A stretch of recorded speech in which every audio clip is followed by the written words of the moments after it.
Tonight we're discussing the artificial intelligence in the construction industry, and I was telling you that the widespread use of this technology is expected to gain pace as we move forward. And according to a report by McKinsey and Company, they're estimating that this industry is going to generate revenue of more than $200 billion by the year 2030. Those are significant numbers. And you know what? This technology is not new. It has been around for the last 20 years. And that's why, when you talk to professionals in this field, this is not new. Computer-aided designs, that is part of technology. And of course, robotics as well as machine learning. These are the issues that are taking shape in this critical industry. And so tonight, we just want to have a look at what is the role of AI in driving the construction industry. Guess who is joining us tonight? We have two people. We have a quantity surveyor. This is Charles Kioko. He's a quantity surveyor and a member of the Board of Registration of Architects and Quantity Surveyors. He's on my extreme left. I got it? Yes. Yes, thank you very much indeed. And welcome to the show tonight. Thank you. And of course, the man in the middle is Joel Oyuga. He's an architect and also a member of the Board of Registration of Architects and Quantity Surveyors. He's also joining us tonight. I want to start with Joel. Yes, as an architect, yes, where is the meetup of artificial intelligence and the architectural world? Thank you, sir.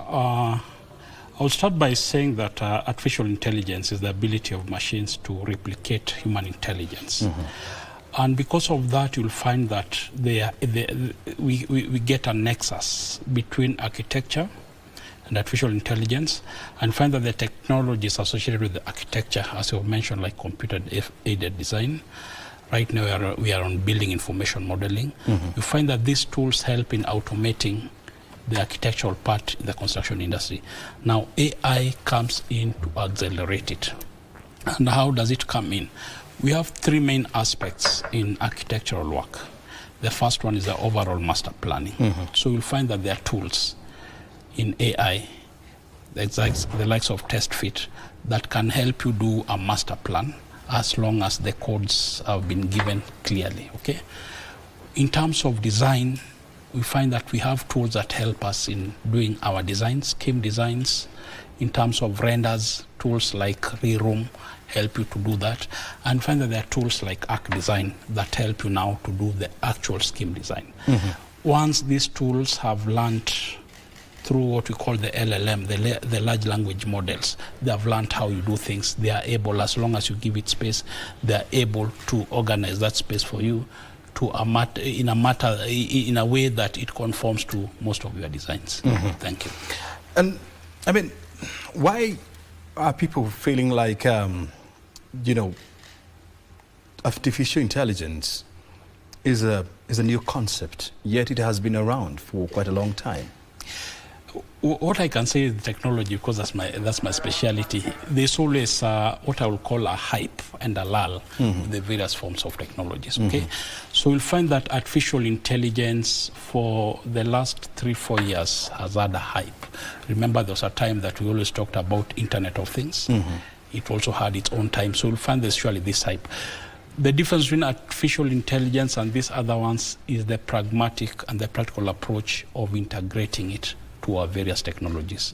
The beauty about it, it's so diverse, and whoever wants to interact with it in whatever level, in whatever facet, be it a client, be it a designer, be it a quantity surveyor, you're able to get somewhere to fit yourself in. That's the beauty about AI. That diversity plus its hype has made us feel like it's something new, but has been there with us for a very long time. But maybe you can say that it was there in a very muted way. Thank you. As a quantity surveyor, QS Kioko, where is the convergence of AI, machine learning, robotics in the world of quantity surveying? Thank you, Brian. The convergence comes in when the client initiates a project. So my fellow colleague mentioned issues to do with design. Now, when the client approaches the architect, one of the first requirements is usually a requirement to know how much. In fact, every client, the first thing they'll ask you, how much will it cost? How long will it take? Now, AI comes in such that the moment he develops a scheme design using AI, there are AI tools to give ballpark figures, high-level estimates, and then as the design develops, as he has mentioned, if you're using the same platform, for example, a BIM platform, I'm able to see any changes he's making to the drawings, updating the estimates almost on a real-time basis. So the client, if the client is plugged into the platform, because it's just like a cloud-based platform, they're able to see this is where the project is moving. The suggestion I had probably for these expensive floor tiles has pushed the budget beyond. So we keep updating. Now, the good thing with AI is it breaks down the barriers. Before, we used to have this siloed approach to doing activities. It used to have an architectural silo, a structural silo. Now, it brings us back to the sort of the same space digitally. So we're able to provide what the client needs in real time at a reduced cost and very fast, accurately, also efficiently, if I may add. What percentage of quantity surveying, for example, in your day-to-day operations, is AI involved in? From personal experience, I normally use an AI-powered takeoff software. Takeoff software is a software that allows you to get quantities within a very short period of time. So, for example, if architect Oyuga shared plans of, let's say, a 3 or 4 story building, I'm able to give him estimates for the floor finish, and if the client requires estimates of, say, tiles, within an hour. Before the advent of AI and machine learning, that was a task that would take 1 or 2 days, because you'd need the blueprints. Then we moved to digital, but you still need to customize the software in such a way that you were able to get all those quantities. But now, with AI, I'm able to give that information within even an hour. Because there and it used to be done by a human being? It used to be done by a human being, so it has cut down on the number of people, the number of professionals. So there are job losses? I have a different take on that. I would what is your take? My take is it's a tool. In fact, there are references of AI being the new electricity.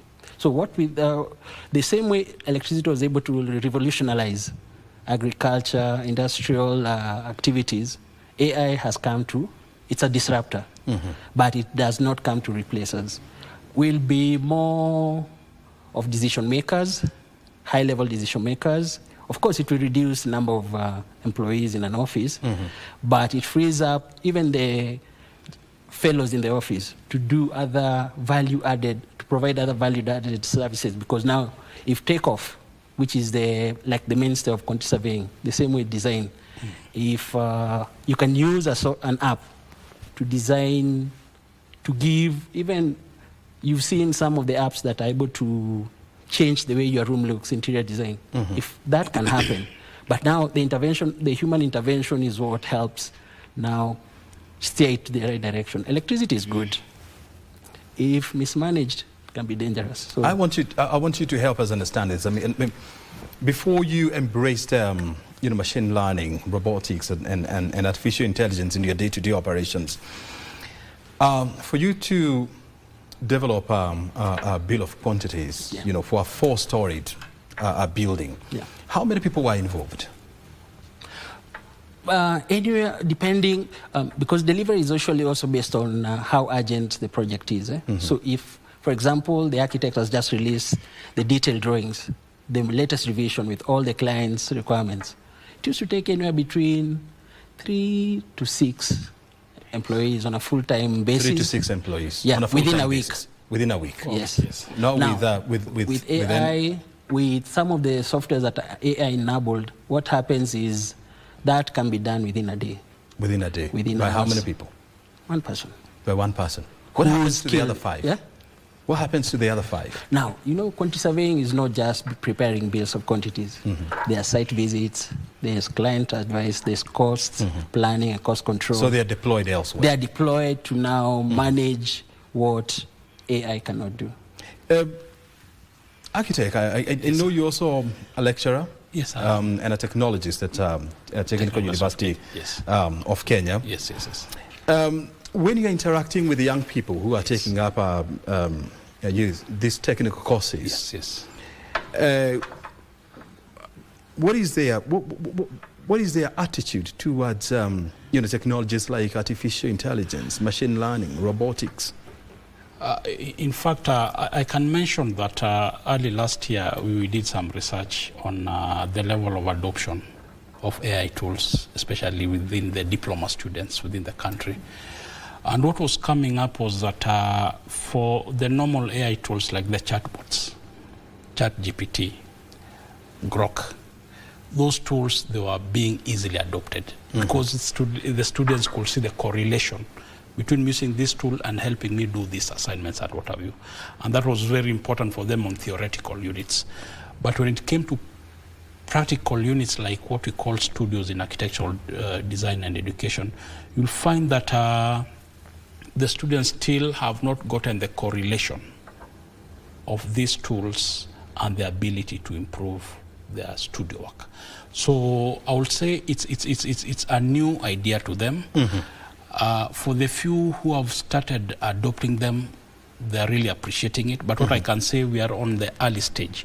The beauty about it, and that's what I always look at, is that if you are able to train such a big group of young students, in the next 5-10 years, they're the ones who will be where we are. So if you are able to have that critical mass of students who have a softer approach towards AI, and they're able to adopt them, you'll find that it becomes very easy for them to integrate them within their work. I want to hear this. I mean, as a researcher, as a technologist, as an architect, yes. You are in an industry whereby you have less than 3,000 registered professionals. That's true.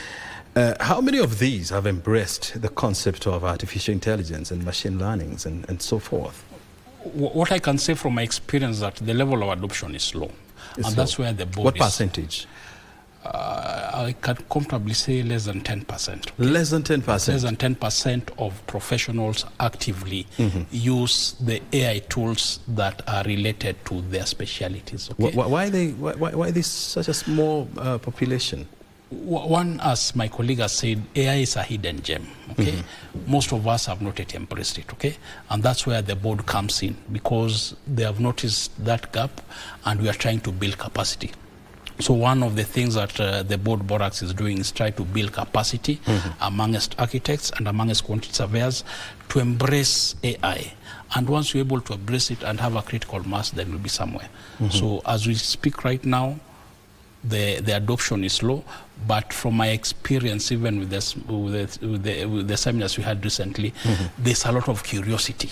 I think when you are able to practically demonstrate how these tools are used, now there's that curiosity amongst our peers, and they're interested to see how do we use these tools to enhance our practice in our could also has anything to do with the reality that majority of the certified professionals in your industry are well above the age of 40? I would say, yeah, that's one of the reasons, and you'll find that the level of adaptability, especially for us professionals who are above 40, is normally difficult, okay? Very well. But for me, that's not a problem, because over time, you find that we're having the young ones who are coming out from our universities, our institutions.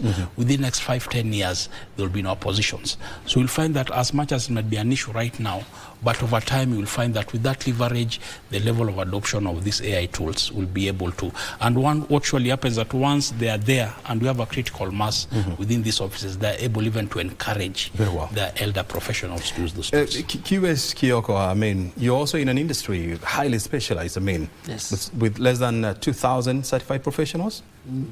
Yes, indeed. Is that the number? Yes. How many of these professionals have embraced new technology in their quantitative surveying? I would like to give an optimistic 20 to 25%. 20 to 25%. Because majority still we normally use Excel to do most of the calculations, preparing the BQs. They're usually prepared in Excel. But how some of the AI-driven quantity surveying softwares have been able to now merge that with what they provide is that the softwares are able to link. You can actually export the same way you can export drawings from one application to the other. You can also export from the quantity surveying softwares for takeoff or for estimation directly to Excel, which is usually the final now product that now you use to print the BQ. What do we need to do as a country to move this number from 25 to 50%, for example, in the next 3 years? I would like to be one of the advantages or the fact that there is now a national artificial intelligence strategy that the government has developed for 2025 to 2030.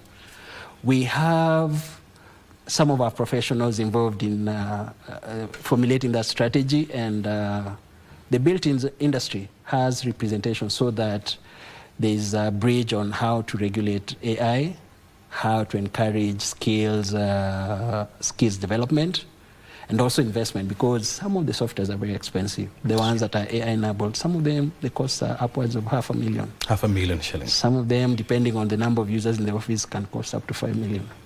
Architect, when you're talking to your colleagues, Yes. What do you tell them? What are they missing by not embracing technology in their architect business? Yeah, one thing I will say is that they miss the new edge in terms of technology. What is the new thing that is being done with AI in the architectural realm? Most of us miss that, okay? Simply because we are still using those older technologies. But as my colleague has mentioned, one of the issues is surely the affordability of these tools. And then we are in an environment where the clients, there's a threshold. There are some clients who will not be comfortable in carrying costs that at times they feel are unnecessary. Okay, but for me, I'm an optimist. The deliberate efforts that the board has taken to start building capacity, I think within 3-4 years we should be able to see changes. Okay. It's a multi-pronged approach. While we are trying to push the professionals to embrace it, we're also doing it with the students. So for me, within the next 3-4 years, we should be able to see some changes in terms of adoption. In 30 seconds, what is your message to the architects who are watching you tonight? Thank you. For me, it's very simple. AI is here to stay. And as architects, if we don't embrace it, it will just throw us out. So we just need to embrace it. We need to be to adopt it and be able to use it in our day-to-day workings in the architectural field. Thank you. QS Kiyoko. My message to fellow quantity surveyors and even other professionals in the same industry is, let's embrace AI. AI is able to help you maximize value to the client, and it helps us move beyond the thresholds of just design and build to helping the client even plan beyond the built facility, how they're maintaining the building. The costs very high once we leave the project. So if you're able to create value across from inception all the way to the entire project cycle, I think the ultimate winners will be the client and the users, if the client is not the primary user of the building, if they're investors. And eventually we get to win because we get more business because of that. Very good. Gentlemen, thank you very much indeed for joining us tonight, and of course for sharing with us those critical insights. Thank you. We'll continue engaging you. You're Thank you welcome. very much indeed. Thank you for inviting Well, us. we've been talking to quantity surveyor Charles Kiyoko. He's a member of the Board of Registration of Architects and Quantity Surveyors, as well as Joel Oyuga. He's an architect, a technologist, as well as a lecturer at the Technical University of Kenya. And he's also a member of the Board of Registration of Architects and Quantity Surveyors, joining us tonight so that they can help us how to understand where are we in terms of embracing artificial intelligence, machine learning, as well as robotics in the construction industry. You're watching the Prime Edition with me, O'Brien Kimani. We are taking a short break, and thereafter we are coming back with more stories.